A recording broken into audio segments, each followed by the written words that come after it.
திண்டுக்கல் மாவட்ட ஆட்சியர் அலுவலகத்தில் நடைபெற்ற சிறுபான்மையின ஆணைய கலந்தாய்வு கூட்டத்தில் அரசு உதவி பெறும் பள்ளிகளில் வருடா வருடம் புதுப்பிக்க பல்வேறு சான்றிதழ்களை வழங்க அதிகாரிகள் ஆயிரக்கணக்கில் லஞ்சம் வாங்குவதாக பல்வேறு குற்றச்சாட்டுகள் எழுப்பப்பட்டது. இதனால் கூட்டம் பாதியிலேயே நிறுத்தப்பட்டது.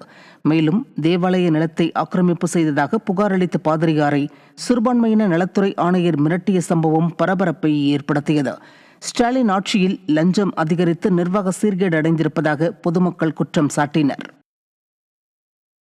தென்காசி மாவட்டம் சங்கரன் கோவிலில் ஊசி மூலம் செயற்கையாக பழுக்க வைத்து விற்பனை செய்த தர்பூசணி பழங்களை உணவு பாதுகாப்புத்துறையினர் அழித்தனர். ராஜபாளையம் சாலையில் சாலையோர மாற்றுத்திறனாளி வியாபாரி மாரியப்பன் என்பவர் தர்பூசணி பழங்களை விற்பனை செய்து வந்துள்ளார். இந்நிலையில் அங்கு வந்த உணவு பாதுகாப்புத்துறை அதிகாரிகள் சோதனை செய்ததில் தர்பூசணி பழுக்க ஊசி மூலம் மருந்து ஏற்றியது தெரியவந்தது. இதையடுத்து அந்த கடையில் இருந்த அனைத்து தர்பூசணி பழங்களையும் அதிகாரிகள் அழித்தனர். திறனற்ற திமுக அரசு வெறும் விளம்பரத்திற்காக இதுபோன்ற சோதனைகளை மேற்கொள்வதாக பொதுமக்கள் குற்றம் சாட்டியுள்ளனர். செங்கல்பட்டு மாவட்டம் அனந்தமங்கலம் அகத்தீஸ்வரர் கோவிலுக்கு சிறப்பு பேருந்துகள் இயக்க பக்தர்கள் வலியுறுத்தினர். பழமையான அகத்தீஸ்வரர் கோவிலில் மகா சிவராத்திரியை முன்னிட்டு விழுப்புரம், திருவண்ணாமலை, காஞ்சிபுரம் உள்ளிட்ட பல்வேறு மாவட்டங்களிலிருந்து ஏராளமான பக்தர்கள் வந்தனர். பேருந்து வசதி இல்லாததால் பக்தர்கள் கடும் அவதிக்குள்ளாகினர். இந்நிலையில் பண்டிகை மற்றும் சிறப்பு நாட்களில் வழிபாட்டு தலங்களுக்கு சிறப்பு பேருந்துகளை இயக்க வேண்டுமென பக்தர்கள் வலியுறுத்தினர்.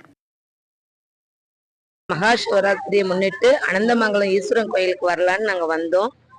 இங்க இவ்வளோ சிறப்பு வாய்ந்த பழங்கால கோயில் இருக்கு. ஆனா பஸ் வசதி இல்லாம ரொம்ப கஷ்டமா இருக்கு. கார் இருக்கிறவங்க, டூ வீலர்ல வர்றவங்க ஈஸியா வந்துடுறாங்க. எங்களை மாதிரி வெளியூர்ல இருந்து வர்றவங்களோ, திருவண்ணாமலை, திருச்சி மாவட்டம் அப்படிலாம் நிறைய பேர் வந்துட்டு பஸ் இல்லாம ரொம்ப கஷ்டப்படுறாங்க.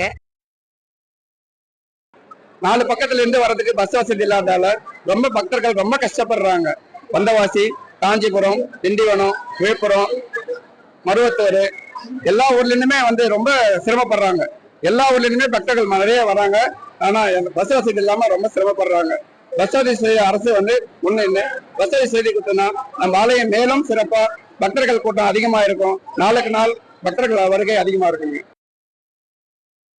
வேலூர் மாவட்டம் குடியாத்தம் வட்டார வளர்ச்சி அலுவலகத்தில் வியாபாரிகள் வாக்குவாதத்தில் ஈடுபட்டதால் பரதராமி வாரச்சந்தைக்கான ஏலம் நிறுத்தப்பட்டது.